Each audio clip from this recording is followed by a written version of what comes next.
Hi guys. What I'm going to do here is go through the text PowerPoint for this section, and afterwards there's a little quiz which is going to answer my mistake, ask you some questions about most of what we're doing.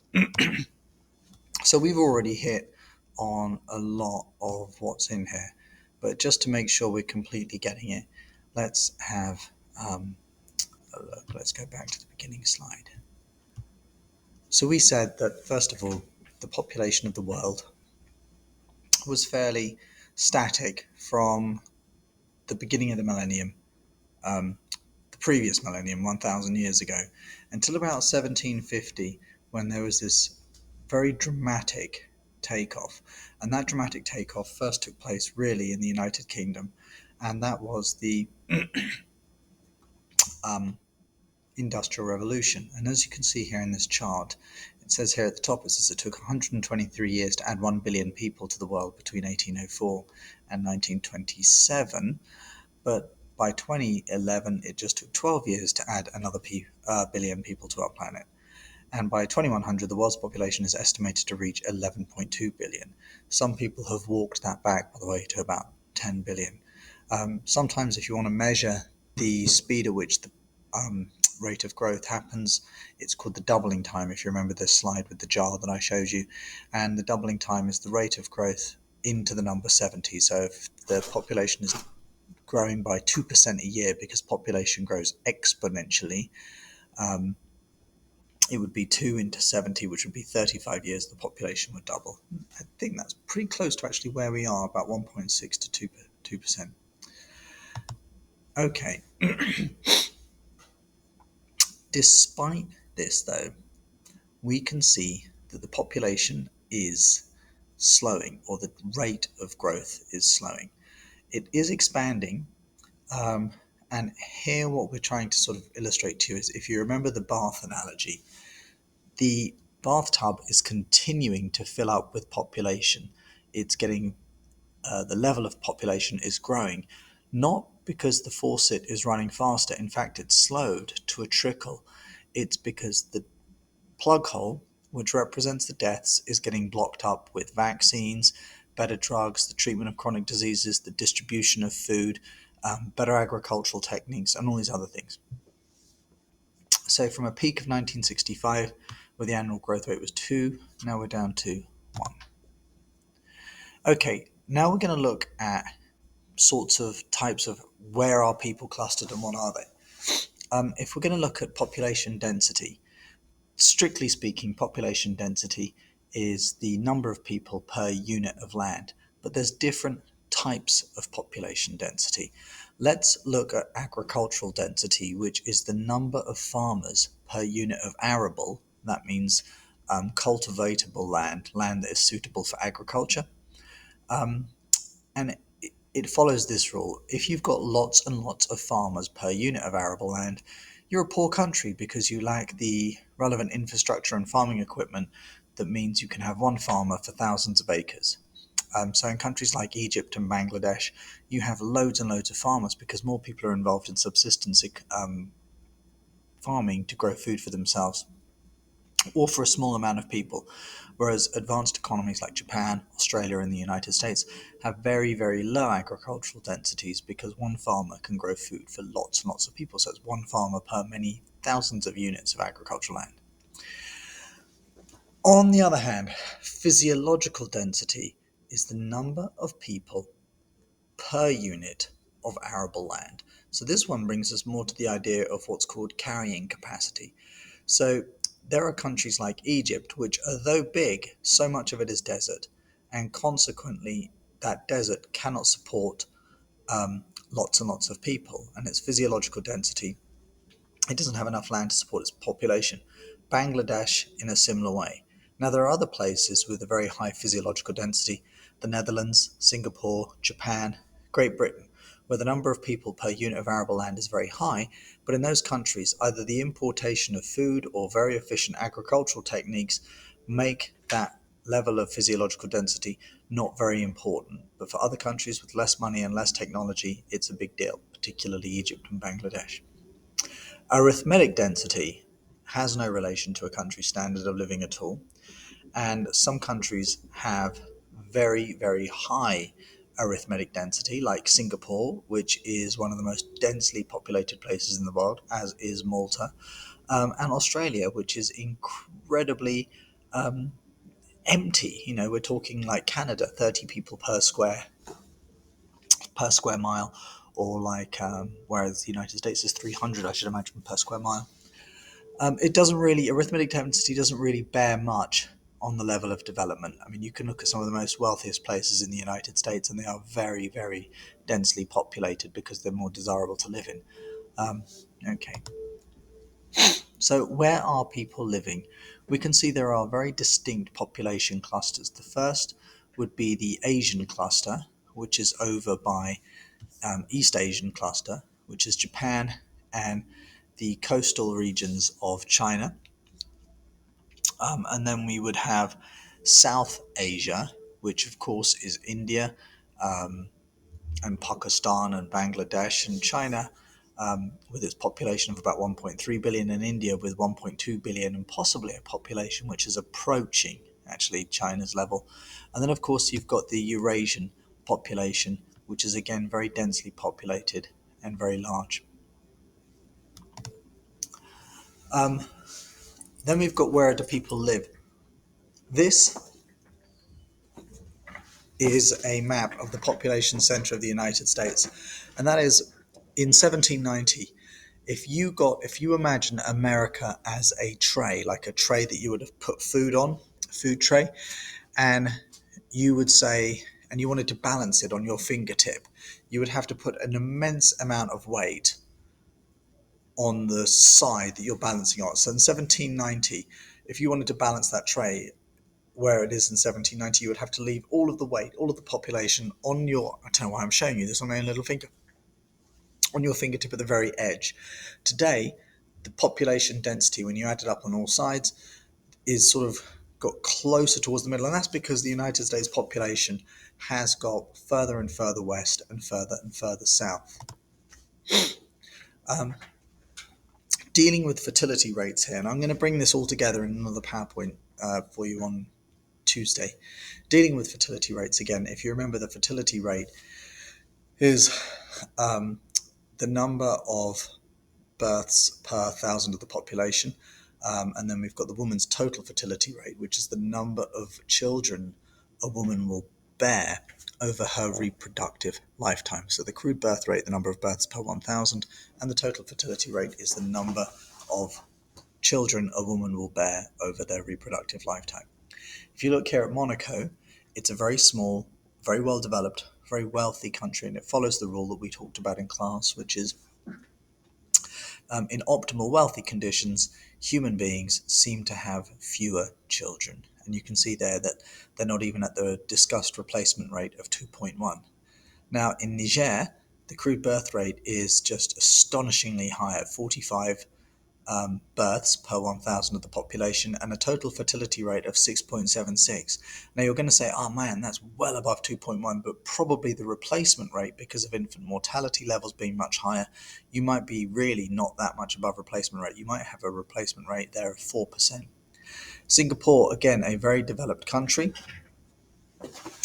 has a crude birth rate of 8 per 1,000 and a total fertility rate of 0.8 in 2015. And that was when they began their campaign to actually increase the population and encourage births. And the United States, 12, and the total fertility rate below replacement level in 2015 at 1.87. And our fertility rate in the United States has continued to be below replacement rate in most years. And I think we briefly discussed this at the end of the period last time, and we're going to have to look for ways around this in some ways. Who knows? Countries with a total fertility rate of 2.1 are at the replacement level if they're developed. In the long run, excluding migration, your population can still go up if you're below replacement level if you've got in migration. That is migration in that exceeds emigration out.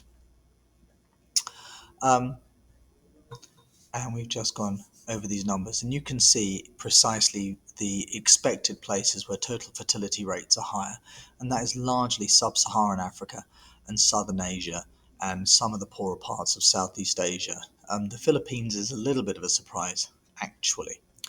Um, what I think surprises some is that Cuba is considerably low on the southern European standard. And you can see there Europe is in the lower grounds as well. And South America is now moving much more closely to what we would recognize as a fairly standard um, level of population, level of fertility rates. In Europe, there are some countries that are starting to have lower fertility rates than what is perhaps needed. Spain and Portugal, both of them, despite being very Roman Catholic, and Italy being very Roman Catholic, are clearly not abiding by the church's laws on contraception because the fertility rate is well below replacement, as is Germany. And we've said this is leading them to have problems in how they care for their older populations because of this issue known as the dependency ratio. Because the older populations, which cost so much more in healthcare and retirement benefits, it's really a transfer system paid from the taxation out of the current working population, and you need a good sized working population underneath that elderly population to support them. And the fewer people that elderly population has to rely on, the bigger the burden it is for those that are still working to pay for them. Now, France has somewhat reset its total fertility rate because of generous maternity leave benefits. Germany is in the process of making big changes in it. Turkey, you can see, which is sort of in Europe and not in Europe for sort of cultural and geographical reasons, is the non-Christian country of Europe and is Islamic. And we know that in Islam, um, multiple marriages will naturally, of course, mean an increased amount of births. Ireland as well, as Roman Catholic, will add to the amount of fertility. Also, they've had a lot of inward migration, and when you have inward migration, your average immigrant is younger, and younger people are more likely to have children. Now, where are people dying? Um, what you will notice is some places with a high crude death rate, meaning the number of people who die per thousand of the population, can be fairly high, but that doesn't necessarily mean that the country is less developed, because you can see here that Japan's death rate and some parts of Western Europe's death rate is relatively high, including Italy, but that's nothing to do with their level of development. It's to do with the fact that they are incredibly healthy, but the population is very, very old. And so, as more of the population is old, you're getting a higher number of deaths from natural causes of old age. In fact, Italians and Japanese live longer than Americans on average. It's just that there's an awful lot of them.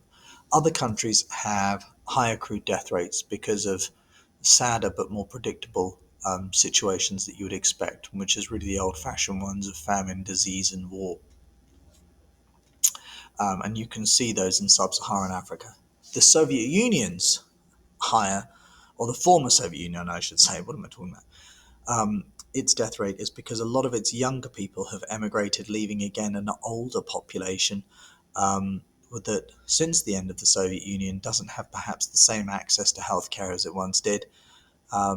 And shortened life expectancy, alcohol dependency. The Soviet Union, the former Soviet Union, is one of the few countries in the world where life expectancy has gone down precipitously over the last 20 years. Most countries have seen consistent rises in life expectancy. It's been the opposite for the former Soviet Union. Okay, let's look at crude death rates in Europe and North Africa particularly. Just as I told you, Germany's crude death rate is not to do with its lack of standard of living or care. It's just that there's a lot of older people there that live to very healthy old ages, but there's so many of them. Likewise, you can attribute that to Italy. Turkey has lower life expectancies, but nevertheless, because of a much younger population, it has a lower crude death rate. And places like North Africa, where there are just so much more young people, um, you're going to find lower crude death rates. And as your PowerPoint slide points out, you would expect the crude death rate to be high somewhere that is conflict ridden like Iraq, but you've got to remember the accrued birth rate in Iraq is very high, the total fertility rate in Iraq is very high, and as a consequence, there's just lots of young people. Maybe we should talk about the security implications of that next line right there. Okay, infant mortality rate is distinctly related to a country's level of development, and it's a very sad indicament of a country's level of poverty. Here you can see that predictably Afghanistan and Pakistan, a South Asian cluster of high infant mortality rates. And then there's another very easily identifiable one in Africa, particularly sub-Saharan Africa. Um, Infant mortality rates are classified or categorized as children that do not make it to their first year of life. And you can see Afghanistan is just tremendously high there with infant mortality rates of 115 infants per 1,000 of the population born. It's awful. Um, and you can see Monaco, with 1.8. The United States is, let's see if I can get rid of that, 5. So you can see that we're sort of in the middle of the pack. You would expect lower infant mortality rates in the United States, but there are localized places of high infant mortality rates around the former industrial Rust Belt, around by Detroit and places like that. Um, okay, so who's got infant mortality rates lower than the United States? A lot of countries, and some of them are surprising. So, in the United States, nearly 6 children per 1,000 live births die within the first year in the United States. You can see that some countries, particularly like Cuba, Poland, um, Lithuania, Belarus, Czech Republic, surprisingly have lower levels of infant mortality rates than the United States. And there might be a number of reasons for that. Um, American people are more often, on average, prone to things such as um, tobacco use, uh, alcohol use, drug abuse, particularly opioids. Secondly, the United States has wonderful healthcare, but wonderful healthcare should you come under a decent, robust insurance plan. If you do not, your healthcare, depending upon where you live, might be patchy, and therefore, um, some areas, like we just said, have disproportionately actually much higher than 6 per 1,000 live births. If parts of San Francisco or Seattle or actually Miami even were countries, they would have infant mortality rates just as pleasing as Monaco's or Japan's. Okay, life expectancy. Again, life expectancy has been increasing. This might be one of the first years where it's not. Um, and we can see that again, it's the sub-Saharan African countries that have the lowest life expectancies, and it does have a spatial relationship with infant mortality rates. If you have if you have a low life expectancy, you're very likely to also have a high infant mortality rate. Developed countries tend to have larger life expectancies. Again, the United States is somewhere in the middle of the pack because there are some problems with opioid addiction, some tobacco and alcohol use. The United States does tend to also have a fairly high suicide rate, along with Japan, but more so, I'd almost think the United States. And again, a healthcare system that, while good, is patchy in its coverage of some of its citizens. So if we look at life expectancy um, as a country, we can see that some parts of the country do better than others. And this one is to talk about exercise. And you can see that some parts of the United States don't exercise regularly, and that correlates, believe it or not, with lower life expectancies. And the 10 states with the lowest life expectancies all have a large proportion of counties where no people do any exercise at all.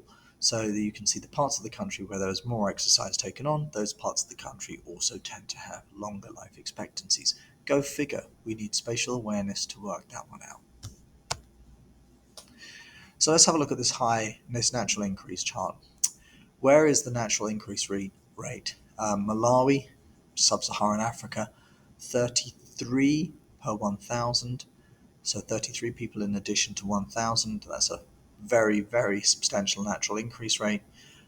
You can see that for the United States, for every 1,000 people, the annual increase of that 1,000 would be 4.34. Canada is increasing even less, and they can actually do with people, and that might also explain Canada's more open immigration policy at the moment. You can see the lowest natural increase rates are places like Bulgaria and Serbia and Latvia, and all of them are low because a lot of their population is leaving, and the people that will most often leave are the talented and the young. They call it the brain drain, but it's nearly always the young that will leave, and it's always the young that will be adding to your population through reproduction. Population pyramids, I think we've done all these already. Look at Mexico in the 1980. That's a full-on stage 2 pyramid with lots of people at the bottom.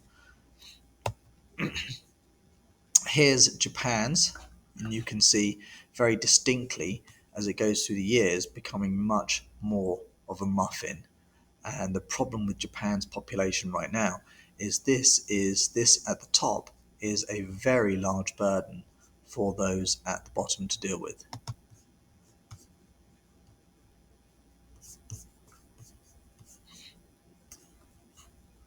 And you can see in places like Niger, you can see that, wow, look at the size of the young population. That's a tremendous amount of problems, actually, in some ways, to deal with the education. You've got to find jobs for them. That's a lot of young people to have idle. It might even be considered a threat to neighboring countries because of the size of the potential military. And then you can look at also countries like Italy, which, again, rather like Japan, has a retirement crisis on its hands here, as you're waiting for this lot, this muffin here, to make it into their elderly years here. China we looked at already. We said that China's one-child policy was perhaps in some ways actually too successful and knocked down their population to the point that they actually want to abandon it. In fact, they have abandoned it and are back to 2 or more. Now, we did speak as well about some countries that have a preference for boys as opposed to girls. India and China are both of those countries, and it does account for a gender imbalance of births, okay? But sometimes there's a gender imbalance not necessarily due to births. So, for example, if you look at this place, Qatar, you will see the amount of males in the population, particularly the working age population, far outstrips the females. And this is because it is one of the Gulf states, along with the United Arab Emirates, where they rely heavily on guest workers who are predominantly male from South Asia and Southeast Asia. You'd actually see similar things maybe even in some of the mining towns, logging towns in Alaska and Canada. The demographic transition model I went through at length with you. We know about those 4 stages, and I kindly went on. Your book is really falling behind here. There is already a 5th stage, and there is potentially a 6th stage. This map here also is something that I illustrated with you in class, and this is Dr. John Snow's map of Soho, and he's the first guy that really introduces GIS technology. There they were in London in the 1800s, dying of typhus and typhoid, and they kept thinking that it was an airborne virus. And Snow was rather convinced that it might be waterborne, and so he started to plot where the cases were appearing on this map here and removed the pump handle, and all of a sudden the cases stopped in that area and the connection was made. It still took a couple of years for the people at the top to actually acknowledge his findings, but it did happen. Okay, here's the miserable person. We've talked about there being too many people on the planet, and here is the most guilty person of this. Thomas Malthus was a very pessimistic man. His profession was actually a vicar. That is someone that is a priest or a reverend or a pastor. And being someone that was in an English church, he was well aware that the church built in the medieval period had fitted his congregation for nearly 1,000 years, and then all of a sudden in the 1770s and 80s, which is when he wrote his work in the 1770s and 80s, he found that it didn't. And he was like, well, the population is increasing. And also, of course, he's a pastor, a priest, a reverend. He's burying them and he's baptizing them. And he is noticing that the numbers of deaths are slowing and the number of births and the number of children living is going up. And he's going, well, what's going on here? In fact, while the births might not be going up, they remain high, but the deaths are going slow.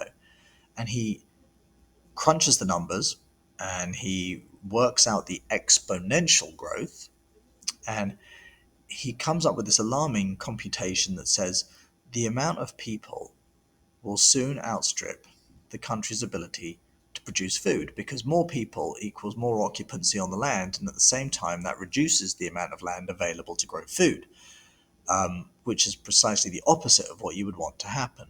And at some point, you will reach this crisis point, illustrated by the orange circle there, where the human population will outstrip the land's ability, and there will be famine, disease, and warfare for the limited amount of resources.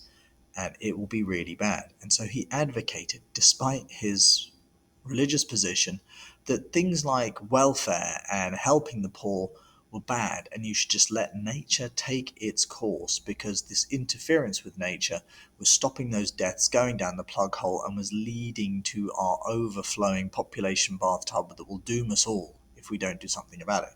Now, Malthus was wrong on two very fundamental issues. One, we've already discussed this. Human beings, when conditions improve, ironically reproduce less. The act of reproduction still takes place, of course. It's just it doesn't involve the final outcome of childbirth as frequently.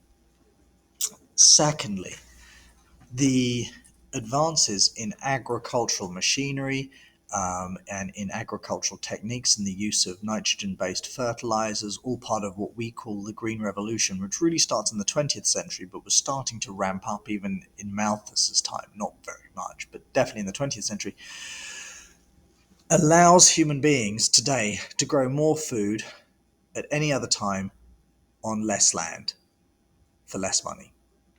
And that population crisis was then, by some of the pessimists, pushed back. Okay, there's a population crisis, they would say, but it's coming later than what Malthus predicted. And they'd keep on knocking back this population crisis, and they keep on knocking it back. And like I've said, I think it was a displacement vehicle abused by some to deny help when help could have been given, because it's much easier to say, well, there's just too many people, there's nothing we can do, as opposed to, there is something we can do, we've just got a terrible distribution system. This is an example of something that tells you about Malthus. Here is a desert, and here it is blooming, not with these crop circles which look like the aliens landed, but simply it's by center point irrigation using an underwater aquifer. You'll see these fundamentally throughout the Midwest of the United States prominently, which used to be known as the Great American Desert, but the discovery of this enormous aquifer, which has, I think, a shallow end in Texas and a deep end in Minnesota, called the Ogallala. It's the largest underwater aquifer, it's the largest aquifer in the world, allows what was once known as the Great American Desert to be sort of the one of the breadbaskets of the world. And you can now see these in Australia, in the United Arab Emirates, in Egypt, where you're getting the water from underground. And so you can see here that food production and calorie production has been growing very high in some parts of the world. Now, in the less developed parts of the world, it hasn't necessarily happened. Some parts of the world has really embraced agricultural technology and the Green Revolution, particularly with genetic modification and hybridized seeds and nitrogen based fertilizers, and that would be China. They've really embraced the Green Revolution, and you can see that because their population started to soar tremendously from about the 1950s onwards.